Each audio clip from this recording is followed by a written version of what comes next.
Hi friends, ഞാൻ ശാന്തി മുരുകൻ. ഈ കാണുന്നത് കണ്ടോ? ഇതൊരു കാടായിട്ടല്ലേ നിങ്ങൾക്ക് തോന്നുന്നു? ഓക്കെ, ഇതൊരു കാട് തന്നെയാണ്. പക്ഷേ പണ്ടിവിടെ ഒരു കാവായിരുന്നു.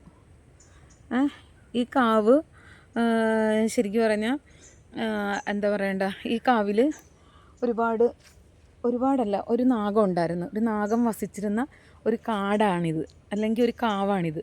അപ്പം ആ നാഗത്തിന് ഇവിടെ അടുത്തൊരു ഇവിടെ നിന്ന് കുറച്ച് ദൂരമുണ്ട്. അത് കാണുന്ന സ്പോട്ടിൽ ഒരു റെഡ് കളറിലെ ഒരു ക്ഷേത്രം പോലെ ഒരു കണ്ടില്ലേ? അതിൻ്റെ തൊട്ടപ്പുറത്തായിട്ട് ഒരു നാഗത്തന്മാരെയൊക്കെ പ്രതിഷ്ഠിച്ചിരിക്കുന്ന ഒരു സ്ഥലമുണ്ട്. അപ്പം അവിടേക്ക് ഇവിടുത്തെ നാഗത്തിനെ കൊണ്ടുപോയി ഇവിടെ ഇരുന്ന നാഗത്തെ പറനാഗമായിട്ടാണ് സങ്കല്പിച്ചിരുന്നത്. അപ്പം ഇവിടെ ഇരിക്കുന്നതിനേക്കാളും മീൻസ് ഇവിടെ ഇരിക്കുന്നതായിരുന്നു ആ നാഗത്തിന് ഇഷ്ടം എന്നാണ് പറയുന്നത്. കാരണം ഞാനിവിടെ വരുന്ന സമയത്തൊക്കെ ഇവിടെ വലിയൊരു കാവുണ്ടായിരുന്നു. ആ കാവിൽ ഒരു കുഞ്ഞൊരു നാഗത്തിൻ്റെ ഒരു നാഗത്തന്മാരിരിക്കുന്ന ഒരു കുഞ്ഞ് അമ്പലം പോലെയുള്ള ആ സാധനം അതൊക്കെ ഉണ്ടായിരുന്നു ഇവിടെ. അപ്പം കുറേ കാലം, അതിനോട് ഒരു വർഷമായിട്ടുള്ളൂ. ഇപ്പം അത് ഇതിപ്പം തോട്ടത്തിൽ എന്ന് പറയുന്ന സ്ഥലമാണിത്. ഇപ്പം നാഗത്തിനെ കൊണ്ടുപോയിരിക്കുന്ന മഠത്തിൽ എന്ന് പറയുന്ന സ്ഥലത്തേക്കാണ്. അപ്പോൾ ഒരുപാട് ദൂരമൊന്നുമില്ല, നടന്ന് നമുക്ക് പോകാമെന്നുള്ള ദൂരമേ ഉള്ളൂ.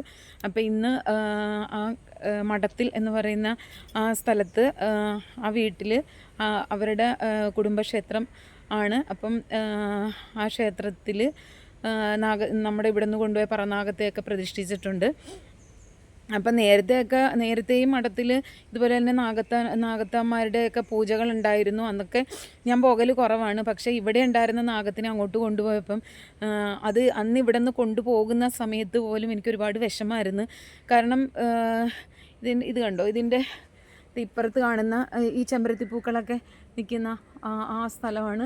അതായിരുന്നു എൻ്റെ വീട്. അല്ലെങ്കിൽ ഇത് കണ്ടോ, അത് ഈ കാണുന്ന ആ ഓടിട്ടതാണ് എൻ്റെ വീട്. അപ്പോൾ ജസ്റ്റ് ഈ ഒരു ഡിസ്റ്റൻസ് മാത്രമേ ഉള്ളൂ നമുക്ക്. ശരിക്കും പറഞ്ഞാൽ ഈ കാവും ഈ നാഗരാജാവ് ഇരുന്ന, അല്ലെങ്കിൽ മീൻസ് പറനാഗം ഇരുന്ന സ്ഥലവും എൻ്റെ വീടുമായിട്ട് ചെറിയൊരു വ്യത്യാസമുള്ളൂ. അപ്പോൾ ഇന്നാണ് ഈ കാണുന്ന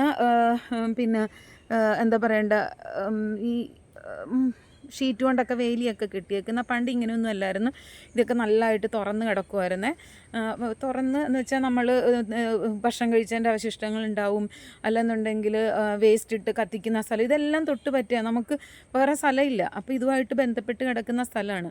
അപ്പോൾ അന്ന് ഇതേപോലെ തന്നെ നമ്മുടെ എല്ലാ തെറ്റുകുറ്റങ്ങളും നാഗത്തന്മാർ ക്ഷമിച്ച് തന്നിട്ടുണ്ട്. അപ്പോൾ അതുകൊണ്ട് തന്നെ എന്തുകൊണ്ടോ ഇവിടെ ഇരുന്ന നാഗത്തിന് അവിടേക്ക് കൊണ്ടുപോയപ്പോഴേക്കും ഒരുപാട് വിഷമം തോന്നി. അപ്പം അങ്ങോട്ടേക്ക് നടന്നു പോകുന്ന പാതയാണിത്. അപ്പം ഇന്ന് അവിടെ ആ മഠത്തിൽ എന്ന് പറയുന്ന ആ വീട്ടിലെ കുടുംബക്ഷേത്രത്തിൽ വെച്ചിട്ട് നാഗത്തന്മാരുടെ ഒരു എന്താ പറയണ്ട, കാവിൽ കലശമായിരുന്നു. അപ്പോൾ അവിടെ പോയി തൊഴുതു, പ്രാർത്ഥിച്ചു, ഊണ് കഴിച്ചു, എന്നിട്ട് തിരികെ വന്നു. അപ്പം അവിടെ നടന്ന കലശത്തിൻ്റെ ഭാഗങ്ങളൊക്കെ കുറച്ചൊക്കെ ഞാൻ ഷൂട്ട് ചെയ്തിട്ടുണ്ട്. അപ്പോൾ അതെല്ലാം ഞാൻ നിങ്ങളെ ഒരു വീഡിയോ ആക്കി കാണിക്കുന്നതായിരിക്കും. Okay, thank you.